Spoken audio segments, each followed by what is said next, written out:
To free speech today? Well, free speech is very important. I don't know if you're referring to any place in particular. Perhaps they are, but we've had free speech for a very, very long time here, so we're very proud about that. Donald Trump arrived in the UK and he pointed out the blindingly obvious. On immigration, you better get your act together, or you're not going to have Europe anymore. You got to get your act together.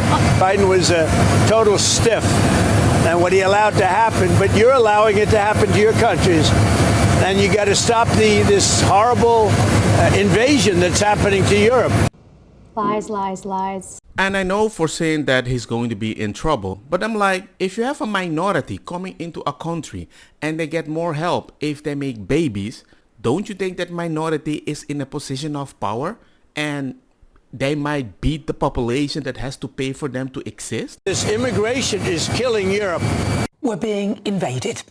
And the bleeding heart liberals would have you believe that these people are fleeing persecution, which maybe some are. But it is clear that the numbers arriving on a daily basis illegally across the channel, so brazen are they that some have just arrived in via luxury yacht, is completely unsustainable. You know what I find odd? Many people did not vote for this, but somebody in power is telling you that if you vote differently, you're a bad person. If you voice your opinion, you're a bad person. So now you're in UK, you didn't vote for this, you're paying for it in some way, and then for some odd reason UK wants you to pay even more to tell friends to not send more to UK.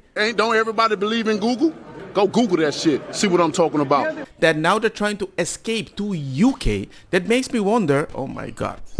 No puede hacer nada. I'm sorry. Ya lo sé, ya lo sé, ya lo sé.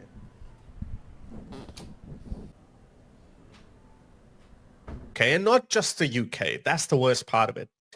It's happening all across the West. We are possibly looking at a total collapse of Western civilization. And this is happening faster than even the worst skeptics could have anticipated.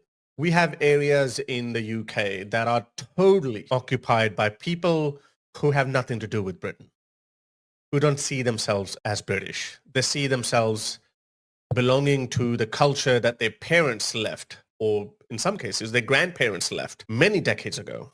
They are not loyal to Britain. But if Britain wants to keep their own value, which is the reason why you came, you're telling they're the wrong one. That's a little confusing, because the only way you can actually do that if Britain funds that quality. What will it take for the bleeding left to indeed, and the government to change their tack? I think it's really, really important for people to understand that there are no safe and legal routes for refugees to come to this country. This is the only way they can come here. That's a lie. It's on a boat to pay. Yeah, they've got the whole of Europe. But why should we put that burden on the rest of Europe? But you don't think we still have to take responsibility for the fact that we have a lot of stakes in the conflicts and the climate crisis that causes people to be refugees and have to come to another country. Even Poland has nothing to do with this. Do they have Islamic issues? Vikings? I don't know. Did they have slaves? I don't know. But suddenly you include them. We can't pinpoint anything to those people. Let's just say they're not supporting climate change. Hey, open your border! Oh my God. Venga, dilo. Remember to subscribe.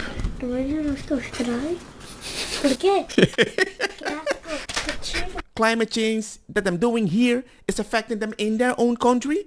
Not their own way of life, culture, or maybe their religion? You wait till they move next door to you, love. The epitome of naivety. In the meantime, a steady flow of thousands are gradually making it to the UK, and instead of discouraging them, we are openly, actively encouraging. 4-star hotels, cash so some can gamble in casinos, brand new phones because they've chucked theirs in the sea. That is so disrespectful. Imagine legally, I go to UK, I throw my ID away and say, hey man, you can identify me, but you can't send me back. That's not fair. You're going to tell me, while you were legal, you did it on purpose. But they didn't do it on purpose. And I know certain people are telling me, you're not making enough babies. I mean, if the government helped most people, they would make more babies. Laptops with Wi-Fi, vouchers for experiences, and 3 square meals a day. Is it any wonder that people are protesting when farmers are being taxed to death, literally, since Rachel Reeves announced her inheritance raid? 6,365 agriculture, forestry and fishing businesses have closed in a year. Well done, Rachel. Bravo. She hasn't got a clue. Pubs are shutting down at a rate of knots as they're being crippled by business rates, wage increases and, God help us, when Angela Rayner's worker bill kicks in. The resident doctors are on strike again, looking for even more money after clever old West Streeting handed them 2 consecutive pay rises, totalling over 27% in less than 2 years, with no conditions attached despite their hefty pensions. I'm slowly coming to the conclusion that this is done on purpose, not because they mean well. But on the other hand, we're welcoming people who shred their documents before coming abroad. I am a minority in the UK, and that's fine because we learn to be British. But now it feels like I'm a minority within a minority because there's not much left to integrate into. The values that have shaped Britain are being replaced. All I'm saying is this. Can you imagine that you immigrate to a different country, and in that country you have to immigrate into another culture that they are immigrating as the priority? The British taxpayer is being fleeced every which way by Chancellor Rachel Reeves. The government said that they would end the use of migrant hotels, so now they are looking at councils to buy up empty homes for asylum seeker. Oh, that's great. So whilst our young people can't get on the housing ladder because it's so flaming expensive and British people are being put to the back of the queue for council accommodation, it's all the wrong way round. We should be stopping the boats. It's not cruel to acknowledge that we can't save everybody. There have to be limits. I believe in Germany, a mom said something very angry about confirmed things that happened. They challenged her. There was a man that was pissed off in UK, decided to put the bacon at the mosque, prison. I'm just saying, it doesn't feel comfortable. I was 14. How many abusers did you have? Over 100. They get you that drunk, you pass out. I remember them 7 men taking it on turns with me. The ones that I'm scared of are the ones that I don't remember. You got arrested for inciting sexual activity? Yeah. I stood trial with both the adults, and I got sentenced with them and everything. I actually went to jail and put on a sex offenders register. I spent my 18th birthday in jail. I missed my auntie's funeral in jail.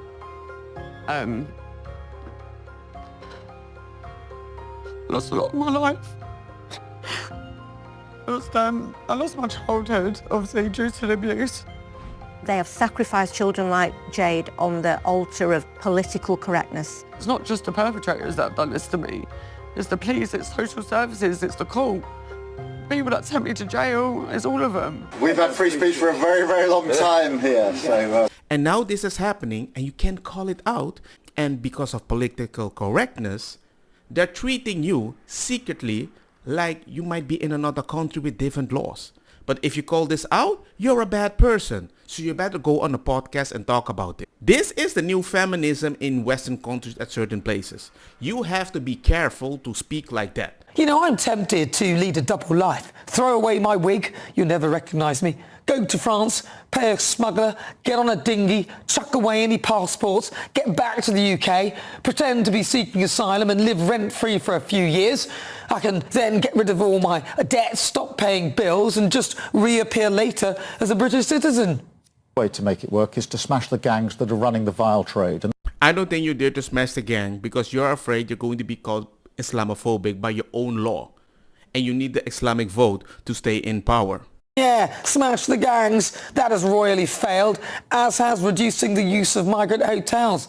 Since the Labour government have been in power, crossings are up 50%. This country is breaking at the seams as a result, and it's not just illegal entrance. Legal migration was off the scale too. This should be the #1 focus in this country as it affects all of us, all of this immigration. It's a real problem. But what are they talking about? Gaza and recognising Palestine as a state. Reports are emerging of another fatal incident near a distribution centre in Hamas-controlled Gaza. A little bit of breaking news to bring you. There's been a lot of focus, as you'll know, on the number of people being killed in Gaza while trying to access aid. Listen, I have no problem with that conversation. And ladies and gentlemen, I'm also on a left-leaning server of a very big YouTuber, and sometimes we talk about statistics, and it seems everybody was celebrating that Israel wasn't getting a lot of support of a lot of countries, unlike Nigeria. So they started calling out to Nigeria, oh my God, your people, what's wrong with them? And we're like, you do know what they're doing to Christians over there, right? Yeah, if certain religion does something bad to something, the other religion or non-believers are going to have a different opinion. Listen, I have no problem with that conversation, but perhaps we should first focus on saving this country which we are currently giving away. We've become experts at giving away things that belong to us. Chagos, why did we do that? Fishing to the EU with no concessions, why? We couldn't even give them conditions regarding crossing the channel. Well, perhaps we should have taken a leaf out of Donald Trump's book. But oh no. It is time for the left and the right to unite and end this industry of illegal immigration before we are at a point of no return, if we haven't already reached it. Donald Trump is absolutely correct. All I have to say is this. They don't like Donald Trump because the only reason United States isn't looking like UK is because Donald Trump is president. He wants safer border, and in UK they want safer vote. It's very simple.